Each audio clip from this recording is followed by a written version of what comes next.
All right, so you started your custom furniture company or your woodworking business and you're starting to grow, but then you realize everything is falling through the cracks. You don't have as much money as you thought you should have. Customers are mad because you're not communicating with them the way that you should. You're not closing deals, you're forgetting to follow up with leads. Well, the reason this is happening is that your business has outgrown your systems and your data tracking. And so in today's video, I want to walk you through specifically what data you need to be tracking in your custom furniture business as you begin to grow. Let's dive in.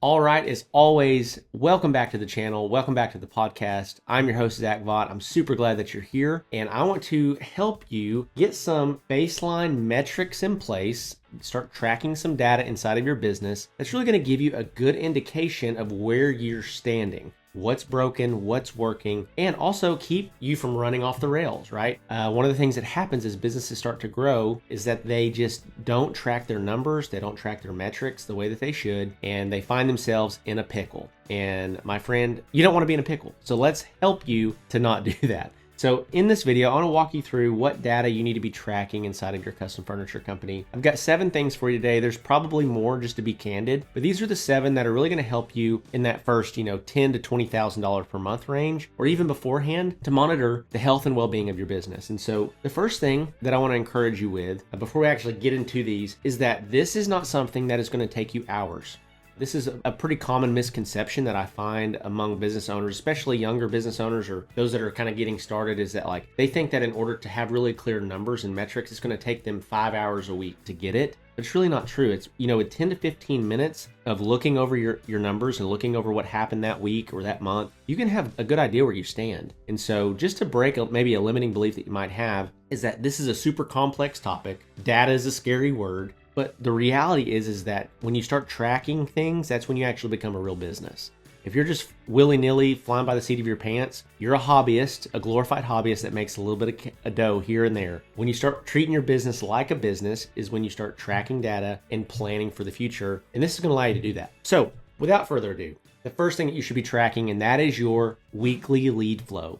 Weekly lead flow. You should be looking at how many new leads came in this week. How many people messaged me or responded to what I posted organically or the ads that we ran? Where did they come from? So I should be tracking not only how many did I get, but where am I getting them from? And the reason that we do this is we want to pour more gas on the fire that's burning the hottest. And so if we're getting a ton of leads from ads and they seem to be good leads, we need to be spending more money on ads. If Marketplace is performing really well, we need to be spending more time there. If I'm landing a new interior designer, every month and I end up, selling $40,000, $50,000, $60,000 worth of work through that interior designer, I need to probably be focusing on getting more relationships with interior designers, right? So tracking where those leads are coming from is huge. And so here's the reason that this is so important is that if lead flow is super inconsistent, and most of you guys out there, just if I could be candid, everybody that I talk to, this is the number one problem that we all have, is that we don't create enough awareness around who we are and what we do. Therefore, we don't get consistent leads. Therefore, we have zero predictability in our business. When you have predictable leads, you start having more predictability in your business. If I know that I'm going to give out 10 quotes a week, every single week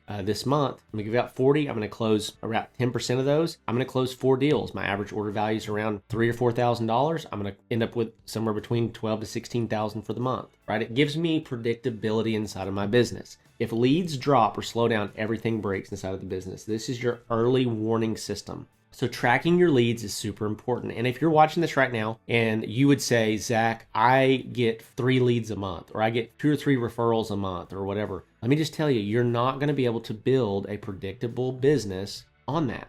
You need to be running paid ads, going hard in the paint on Facebook Marketplace. You need to be posting in local Facebook groups. You need to be reaching out to interior designers. You need to be getting your products in stores. You don't have to do all of them at once, but you need to start doing at least 1 to 2 to 3 of them and being aggressive if you're serious about actually taking this somewhere, right?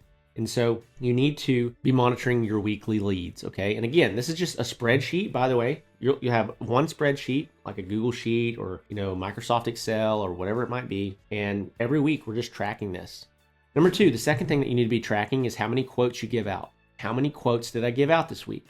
And so if I got 10 leads and I didn't give out any quotes, well, that means that somewhere the conversation is broken or the lead quality is really bad. You should be able to give out a pretty high percentage of quotes for every lead that you get, right? And so if you're getting legitimate leads that are actually interested in what you're selling, The conversation should be leading them to the point where they're asking specifically about exactly what they want and you're giving them a quote. One thing that I talk about a lot is that your ability to convert them into paying customers is going to increase as you go from talking to them on Messenger to talking to them on the phone. And then from talking to them on the phone to talking to them in person, whether they come to your shop or you go do an in-person consultation or whatever that might be. But you're going to close a much higher percentage of people if they can come to your shop or your showroom or you can go see them than if you're just trying to close everybody through Messenger. So you should be trying to get them onto the phone or to an in-person consultation if you can. But quotes sent, it's huge. So number of quotes that you send, the average quoted price is also huge as well. And so if you're in custom furniture, your average order value needs to be in the thousands of dollars, okay? You need to be, your lowest average order value should be around $2,000 to $2,500. Like that's the absolute lowest. Healthy furniture businesses are usually around $3,000 to $4,500. And so that's what I would encourage you with. And so this is, the reason that this is important is that this is going to tell you if you're selling the right projects, not just busy work. So we want to get away from these just weird random one-off projects. We want to start selling more of a catalog. Okay, number 3, you want to start tracking your close rate. So how many deals did you win divided by how many quotes that you sent?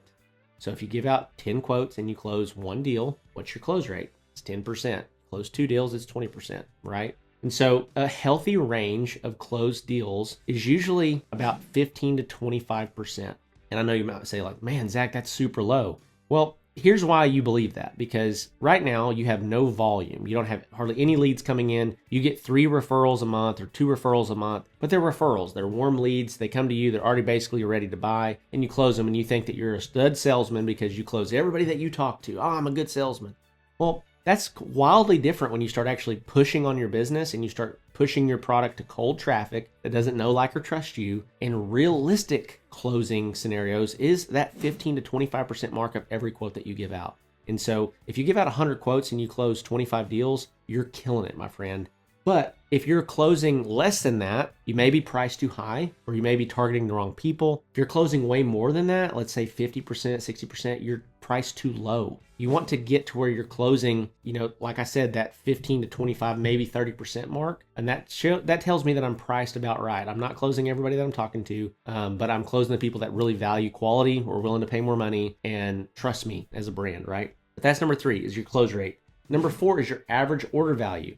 This is your total revenue divided by the number of jobs that you sold. So let's say you did $100,000, you got 10 clients, well, your average order value is $10,000, right?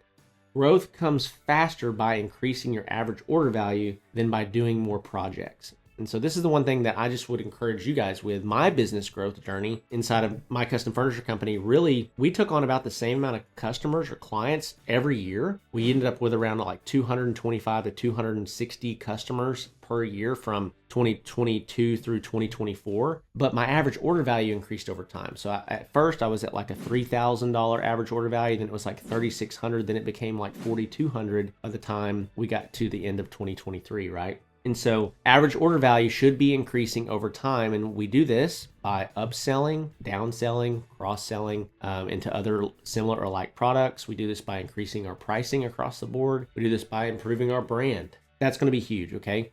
Number 5, another metric you need to be tracking is your gross margin. This is, by the way, by the job. You need to be tracking this by the job, okay? So for each job, you need to be tracking the sale price. So let's say that, for example, $3,000 sale price on this job that I just sold. My material costs. What did I spend in materials? What did I spend in labor? And again, this is going to be kind of a rough estimate. On the front end, you'll know on the back end if you're tracking your labor, which 90% of you don't do. I talk to y'all all the time. You need to be tracking your labor, tracking your time. And if you don't actually track your margins, then you're going to have really no idea how profitable you are. So let's say, for example, we have a $3,000 project. I don't want more than 30% in materials on any project, okay? That's really where I want to be. Some projects I might be at 20. Occasionally, if it's like a really low labor project, like it's super modern, I buy a base that's metal, fabricated, powder coated. All I gotta do is build a tabletop and mount that base to the tabletop and I'm done. Well, I might go up a little bit, like 35, maybe 40% in materials because my labor is so low, right? But generally speaking, across the board, we want to be around 30% materials or less if you can get there. So if I got a $3,000 project, I don't want to be in that for more than about $900 in materials, okay?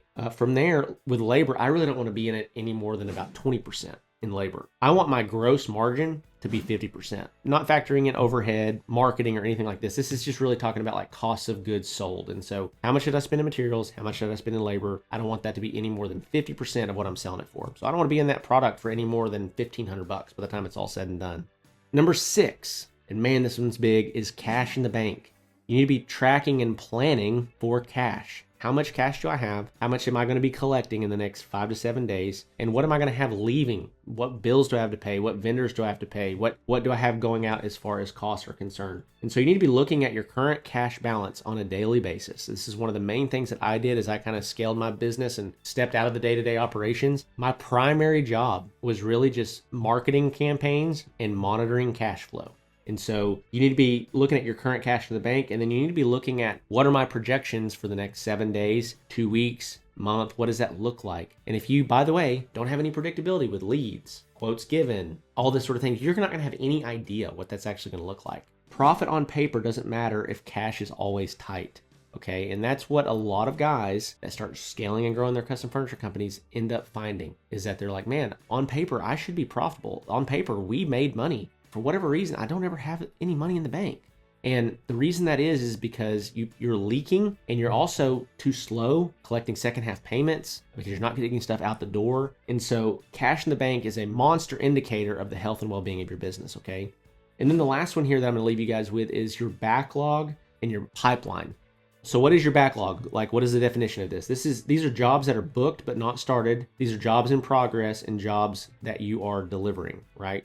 This is the number one indicator that I actually use when I'm telling guys what to do to scale or make strategic moves in their business. And so here's my philosophy on this is, so in custom furniture, people kind of expect it to take some time, right? If you're trying to hold like 2-week lead times inside of your custom furniture business, it's actually really risky. If something goes wrong for the next 2 weeks and you don't get any new sales, any new customers, you're going to land in a spot where you don't have any business. You don't have anything to work on. You have nothing to do that's going to drive revenue. That's scary.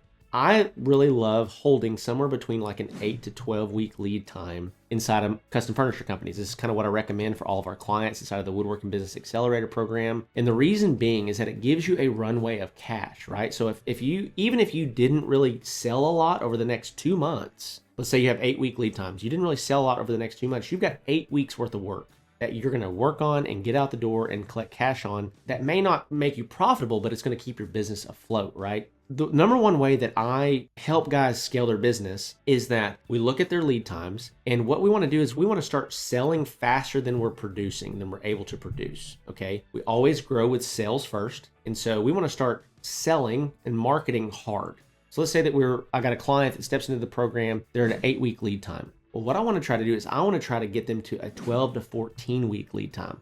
Well, you might be like, man, Zach, that sucks. I don't want to do that. Well, let me explain why. Because what we do is we scale ad spend, scale our organic marketing efforts, and we sell faster than we can build, okay, with our current team. Then we get to about 12 to 14 week lead times. Then we start adding to the team. So that's when we would hire somebody to start taking on like sanding and staining and assembling chairs, cleaning the shop, et cetera, et cetera. Well, as soon as we do that, we buy back a bunch of time in the shop, we're going to actually eat that lead time from 12 to 14 weeks back down to about 8 weeks, okay? Maybe even less, maybe like 6 to 7 weeks. Then we scale ad spend again, and we want to again start selling faster than we're producing. And this is just a process that we repeat over and over and over again as we scale the team, scale the facility, scale the tools, and we are scaling the ad spend to support it. And so this is how I've taken guys from $3,000 to $5,000 a month to $50,000 a month. And I actually have tons of case studies with this. Like we have, I had a guy last year did right at $360,000, so he averaged right at $30,000 per month.